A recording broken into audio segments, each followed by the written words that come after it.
സംസാരിക്കാൻ പോകുന്നത് cleft palate patient സർജറിക്ക് ശേഷം എന്തെല്ലാം കരുതലെടുക്കണം.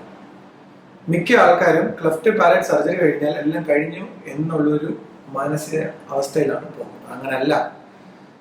നമ്മൾ ക്ലെഫ്റ്റ് പാലറ്റ് അല്ലെങ്കിൽ മുറിയണ്ണാക്ക് ശസ്ത്രക്രിയ ചെയ്തത് 12 മാസത്തിലാണ്. എന്ന് പറഞ്ഞാൽ ഒരു കുട്ടിക്ക് സ്വയമായിട്ട് വാ ക്ലീൻ ചെയ്യാനൊന്നും പറ്റാത്തൊരവസ്ഥയാണ് ആ പ്രായം. അതുകൊണ്ട് സർജറിക്ക് ശേഷം നമ്മൾ 2 ആഴ്ചത്തേക്ക് ലിക്വിഡ് ഡയറ്റ് ആണ് നമ്മൾ പ്രിസ്ക്രൈബ് ചെയ്യുന്നത്. സർജറി കഴിഞ്ഞ് ഉടൻ തന്നെ കുട്ടികൾക്ക് കട്ടിയായിട്ടുള്ള ആഹാരം ഒരിക്കലും കൊടുക്കരുത്. കാര്യം വാ ക്ലീൻ ചെയ്യാൻ അവർക്ക് പറ്റത്തില്ല. അതുകൊണ്ട് ലിക്വിഡ് ഡയറ്റ് ആണ് നമ്മൾ പ്രിസ്ക്രൈബ് ചെയ്യുന്നത്. അതിനുശേഷം ഏറ്റവും ഇമ്പോർട്ടൻ്റ് ആയിട്ടുള്ള കാര്യം എന്ന് പറഞ്ഞാൽ വായ്ക്കുള്ളിൽ സ്പൂണോ കൈകളോ ഇടാതെ നമ്മൾ സൂക്ഷിക്കണം.